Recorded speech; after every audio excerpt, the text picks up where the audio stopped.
देंगे कि मतलब हमारे इंडियन जो आर्मी है उसमें कितने कैटेगराइज वाइज जो होते हैं पद होते हैं, पोस्टिंग्स होती हैं। मतलब सबसे बड़ा ऑफिसर्स कौन सा होता है, अगर सबसे बड़ा कोई पद है तो वो अभी तक कितने बार कितने लोगों को दिया जा चुका है हमारी इंडियन आर्मी में, और सबसे बड़ा पद कौन सा है, कितनी उसकी सैलरी होती है, सबसे छोटा पद कौन सा होता है उसकी कितनी सैलरी होती है, और कितने कैटेगराइज में बांटे जाते हैं, किसका कहाँ से सिलेक्शन होता है और किसको कौन सा पावर होता है, सबसे रैंक वाइज आज हम जानेंगे। तो सबसे पहले 3 कैटेगराइज किया गया है हमारी आर्मी को। एक होता है कमीशन्ड ऑफिसर, ये कमीशन के द्वारा मतलब इनको जो भारत सरकार होती है इंडियन गवर्नमेंट उसके द्वारा कमीशन प्रदान करके ये उस ऑफिसर उस पद तक पहुंचते हैं।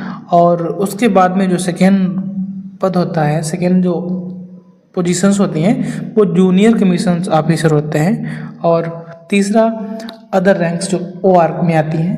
तो सबसे पहले जो 1 नंबर पे आता है, जो फर्स्ट कैटेगरी है कमीशन ऑफिसर, इनमें ये राष्ट्रपति चुनता है और ये राजनीतिक मुद्दों पर विशेष बड़ी जिम्मेदारी के लिए इनको सिलेक्ट किया जाता है।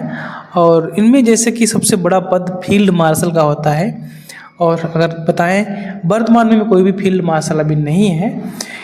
फील्ड मार्शल जब बहुत बड़ी कोई किसी बड़े स्तर पर कोई युद्ध होता है या देश के अंदर सेना के अंदर कोई बहुत आवश्यक बहुत उथल पुथल होती है तब इस पद का चयन किया जाता है। फील्ड मार्शल अभी तक 2 बार ही 2 व्यक्तियों को चुना जा चुका है, जिसमें पहले हैं सेन मनिक और दूसरे हैं KM करियप्पा। और जो पहले 1973 में बने हैं और बाद में जो KM करियप्पा है 1986 में इनका गठन हुआ है। उसके बाद से इंडियन गवर्नमेंट मतलब सरकार ने इंडियन आर्मी में अभी भी फील्ड मार्शल को तीसरा कोई नहीं चयनित किया है। इनकी अगर सैलरी की बात करें तो 2.5 लाख के आसपास होती है सभी कुछ जोड़ के।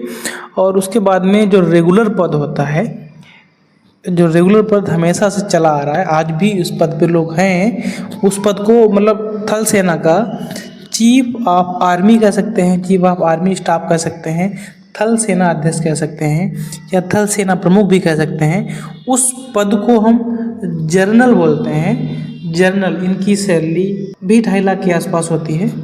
और उसके बाद में जो नीचे की पोस्ट सेकेंड हाईएस्ट जो पोस्ट होती है वो लेफ्टिनेंट जनरल होता है और इनकी सैलरी 2,40,000 के आसपास होती है। और उसके नीचे मेजर जनरल होते हैं और इनकी भी सैलरी उसी के लेवल में घटते घटते 2,18,000। उसके नीचे ब्रिगेडियर आते हैं, इनकी सैलरी 2,17,000। मतलब ज़्यादा पैसों का गैप नहीं है, लेकिन कुछ है तो इससे ये सिद्ध होता है कि हाँ पोस्ट नीचे है तो कुछ सैलरी कम होनी चाहिए। फिर कर्नल होता है, मतलब ब्रिगेडियर के नीचे कर्नल होता है। अब कर्नल अभी आपने जो पाकिस्तान को ऑपरेशन सिंदूर के द्वारा आपने सुना होगा, कर्नल सोफिया कुरैशी ने बहुत अच्छा सा जवाब दिया है। अपनी बहुत अच्छी रणनीति के तहत हमारी इंडियन आर्मी को कोई भी नुकसान नहीं पहुंचा है और पाकिस्तान के जो आतंकी बंकर थे उनको अच्छे से तबाह किया गया है, उनको अच्छे से सबक सिखा दिया गया है। तो सोफिया कुरैशी जो हाईएस्ट वर्तमान से देखें तो हाईएस्ट 4th ऑफ रैंक, मतलब ऊपर से 4थी रैंक, बहुत बड़ी रैंक है। तो कर्नल सोफिया कुरैशी जो थी, आप समझ सकते हैं किस पोस्ट पे थी। तो उसके बाद कर्नल होता है, इनकी सैलरी 2,15,000 के आसपास होती है। इससे फिर और नीचे जाएँ तो लेफ्टिनेंट कर्नल होता है, उनकी सैलरी 2,12,000 के आसपास होती है। फिर और एक पद नीचे की बात करें तो कैप्टन होते हैं, कैप्टन जिसको हम कप्तान बोलते हैं। इनकी सैलरी 1,93,000 के आसपास। सभी वेतन भत्ते जोड़ के होते हैं। जो भी हमने सैलरीज बताई हैं ये वेतन भत्ता सभी कुछ जोड़ के हैं। तो उसके बाद में लेफ्टिनेंट होते हैं, इनकी सैलरी 1.77 लाख होती है।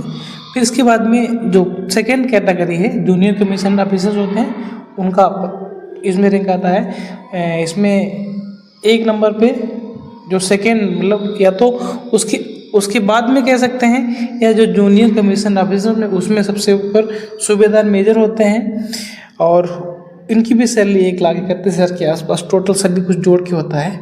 और उसके नीचे सूबेदार होते हैं और नीचे नायब सूबेदार होते हैं। और इसके बाद में जो लास्ट में अदर कैटेगरीज के जो सोल्जर्स होते हैं, ठीक है, उसमें हवलदार होता है, उसके बाद में नायक होता है, फिर लांस नायक होता है और जो सबसे नीचे की पोस्ट है उसको सिपाही बोलते हैं। और इनकी सैलरी 21,000 से स्टार्ट होकर 69-70 हज़ार के आसपास तक रहती है। इसके बीच में समय के ड्यूरेशन के अकॉर्डिंग होती है, कौन कितना पुराना सिपाही है, कौन कितना अच्छा काम कर रहा है, किसका कितना प्रमोट किया गया है।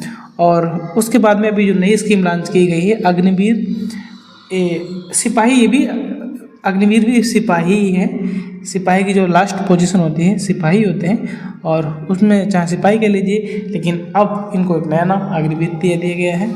तो ये रही थी अभी तक की आर्मी की कैटेगराइज, कौन सा किस पोस्ट के ऊपर होती है, कौन सी नीचे होती है।